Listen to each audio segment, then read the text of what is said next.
በትምህርት ቤት ውስጥ ሽንት ቤት ለመሄድ በአመት የተወሰነ ፈቃድ ብቻ ቢሰጣችሁ ምን ይሰማችኋል? ወይስ ደግሞ ምርጥ ጓደኛ ማፍራት በሕግ ክልክል የሆነበትን ሀገር ያውቃሉ?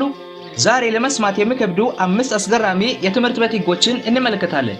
በተለይ ቁጥር 1 ላይ ያለው ሕግ ለምን እንደወጣ ስትሰሙ መገረማችሁ አይቀርም። እስከ መጨረሻው አብራችሁን ቆዩ። ቁጥር 5 የኬቻፕ እገዳ ፈረንሳይ።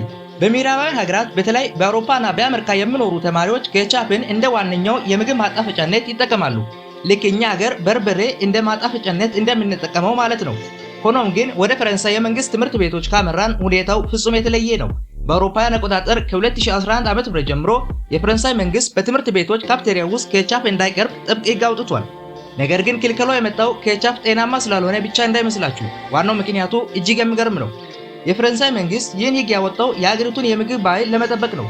የትምህርት ሚኒስትሩ እንደሚለው ተማሪዎች የኬቻፕ ጣዕም ብቻ እየለመዱ ከሄዱ እውነተኛውና ባህላዊ የፈረንሳይ ምግቦችን ጣዕም መለየት አቅቷቸዋል። በሌላ አነጋገር ኬቻፕ የሌሎችን ምግቦችን ጣዕም እንዳያጠፋባቸው ይፈራሉ ማለት ነው። እናንተስ እንደ ፈረንሳይ ሀገር ኬቻፕ ክልከላ በርበሬ ብትከለከሉስ ምን ይሰማቸዋል? ቁጥር 4 የፀጉር ቀለም ምስክር ወረቀት ጃፓን። ከምግብ ገደብ ወጣ ብለን ደግሞ ወደ ምስራቁ ሀገር ጃፓን እናምራ። በጃፓን ያሉ ብዙ ትምህርት ቤቶች ስለ ተማሪዎች ቁመናና አለባበስ እጅግ ጥብቅ የሆነ ሕጎች አሏቸው። ከነዚህም ውስጥ በጣም የሚገርመው የፀጉር ቀለም ሕግ ነው። በብዙ የጃፓን ትምህርት ቤቶች ተማሪዎች ፀጉራቸውን መቀለም ወይም ሃይላይት ማድረግ በጥብቅ የተከለከለ ነው። ሁሉም ተማሪ ተፈጥሯዊና ጥቁር ፀጉር እንዲኖረው ይጠበቃል። ነገር ግን የሚገርመው ነገር እዚህ ጋር ነው። አንድ ተማሪ በተፈጥሮ ፀጉሩ ቡናማ ቢሆንስ? ትምህርት ቤቶቹ ይህንን በቀላሉ አያምኑም። ተማሪው ፀጉሩን እንዳልቀለመ ለማረጋገጥ የተፈጥሮ ፀጉር ማረጋገጫ ከወላጆቹ አስፈርሞ ማምጣት አለበት። በአንዳንድ ትምህርት ቤቶች ደግሞ ተማሪው መቀለሙንና አለመቀለሙን ለማረጋገጥ የመምህራን የፀጉር ስር እስከ መመርመር ይደርሳሉ። ይህ ሕግ የወጣው ተማሪዎች በሙሉ ተመሳሳይ እንዲመስሉና ትኩረታቸው ውበት ላይ ሳይሆን ትምህርት ላይ ብቻ እንዲሆን ለማድረግ ነው። ስለዚህ ጃፓን ውስጥ ተማሪ ከሆኑ ፋሽን ለመከተል ብሎ ፀጉሮን ቢቀቡ ትምህርት ቤቱ ጥቁር ቀለም እንዲቀቡት ሊያስገድዶት ይችላል። ቁጥር 3 የከሳት እንቅልፍ ሕግ ቻይና። እስካሁን ያየናቸው ሕጎች ተማሪዎችን የሚቀጡና ነፃነት የሚነሱ ሊመስሉ ይችላሉ። ቁጥር 3 ላይ የምናገኘው ሕግ ግን ለብዙዎቻችሁ የሕልም ሕግ ሊሆን ይችላል። ወደ ቻይና ብቅ ካልን ተማሪዎች ከምሳ በኋላ እንዲተኙ የሚያስገድድ ሕግ እናገኛለን። አዎ በትክክል ሰምታችኋል። በቻይና መካከለኛ ደረጃ ትምህርት ቤቶች ተማሪዎች ከምሳ በኋላ ለ30 ደቂቃ ያህል በደስካቸው ላይ ተደፍቶ እንዲተኙ ይፈቀድላቸዋል። ይህ ናፕ ወይም አጭር እንቅልፍ ለተማሪዎቹ እንደ መብት ሳይሆን እንደ ግዴታ ነው የሚቆጠረው። ቻይናውያን ተማሪዎች በትምህርት ላይ በጣም ረጅም ሰዓት ስለሚያሳልፉ አይምሯቸው ይዝላል። ጥናቶች እንደሚያሳዩት ከምሳ በኋላ ለጥቂት ደቂቃዎች መተኛት ትኩረትን ይጨምራል፣ ትውስታን ያሻሽላል፣ እንዲሁም በቀሪው የትምህርት ሰዓት ንቁ እንዲሆኑ ይረዳል። ተማሪዎች የራሳቸውን ትራስና ብርድ ልብስ ይዞ ትምህርት ቤት የሚመጡበት አጋጣሚም አለ። መምህራንም በሆኑ ተማሪዎቹ በደንብ መተኛታቸውን ይከታተላሉ። እኛ ሀገር ይህ ሕግ ቢኖር ኖሮ ግማሹ ተማሪ ሳይነቃ እስከ ማታው ክፍለ ጊዜ ድረስ ተኝቶ ሊያመሽ እንደሚችል ምንም ጥርጥር የለውም። ቁጥር 2 የሽንት ቤት ፈቃድ ገደብ አሜሪካ ቺካጎ። ወደ ቁጥር 2 ስንመጣ የምናገኘው በተለይ ለተማሪዎች እጅግ ፈታኝ የሆነና ብዙዎችን ያስቆጣ አንድ ሕግ አለ።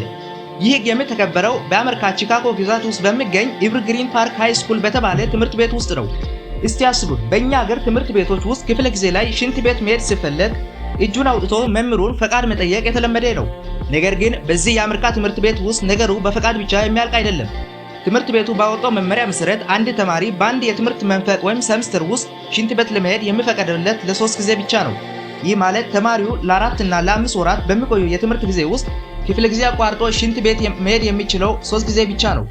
ተማሪው እነዚህ 3 እድሎች ተጠቅመው ከጨረሰ ምንም አይነት አስቸኳይ ጉዳይ ቢገጥመው እንኳን መምህራኑ ፈቃድ አይሰጡትም።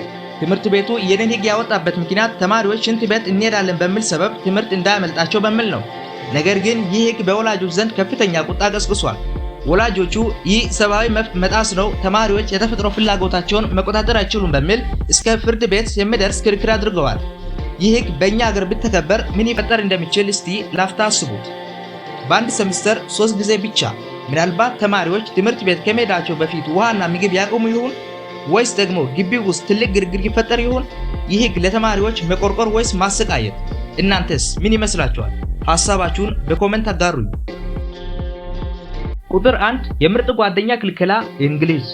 እስካሁን ያየናቸው ሕጎች ሁሉ ይገርሙ ይሆናል። ነገር ግን ቁጥር 1 ላይ ያስቀመጥነው ሕግ የሰውን ልጅ ስሜትና ማህበራዊ ሕይወት የሚፈታተን ነው። ወደ እንግሊዝ ሀገር ብናመራ በአንዳንድ ትምህርት ቤቶች ምርጥ ጓደኛ ወይም ቤስት ፍሬንድ መያዝ በጥብቅ የተከለከለ ነው። አዎ አልተሳሳታችሁ። ተማሪዎች ከሁሉ ጋር እንዲጫወቱ ይበረታታሉ እንጂ ከአንድ ሰው ጋር ብቻ በጣም ተቀራርቦ ምርጥ ጓደኛዬ ነው ማለት አይፈቀድላቸውም። ይህ ህግ በተለይ በደቡብ ምዕራብ እንግሊዝ በሚገኙ አንዳንድ ታዋቂ ትምህርት ቤቶች ተግባራዊ ሆኗል።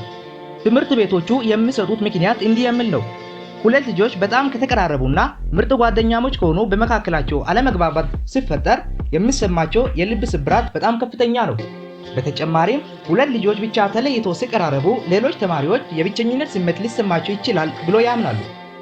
ስለዚህ ተማሪዎች ሰፋ ያለ የጓደኛ ስብሰባ እንዲኖራቸውና ስሜታቸው በአንድ ሰው ላይ ብቻ እንዳይወሰን ይፈልጋሉ። እስቲ ያስቡት፣ የልጅነት ጓደኛችሁን ትምህርት ቤት ውስጥ አትቅረቡት ቢባሉ ምን ያህል ከባድ እንደሚሆን። ለብዙዎቻችሁ ይህ ህግ የጭካኔ ቢመስልም ለትምህርት ቤቶች ግን ልጆችን ከስነልቦና ጉዳት መጠበቂያ መንገድ ነው። የዛሬው ዝግጅት ይህን ይመስል ነበር። ከነዚህ 5 ህጎች ውስጥ እናንተን ይበልጥ ያስገረማችሁ የትኛው ነው? ወይስ በእኛ ሀገር ቢተገበር የምትሏቸው ለየት ያሉ ህጎች አሉ? ዝግጅታችንን ከወደዳችሁት ላይክ ማድረጋችሁንና እንዲህ ያሉ አስገራሚ ታሪኮች በየቀኑ እንዲደርሷችሁ ቻናሉን ሰብስክራይብ ማድረጋችሁን አትርሱ። በሚቀጥለው ዝግጅት እስክንገናኝ ድረስ ሰላም ቆዩልኝ።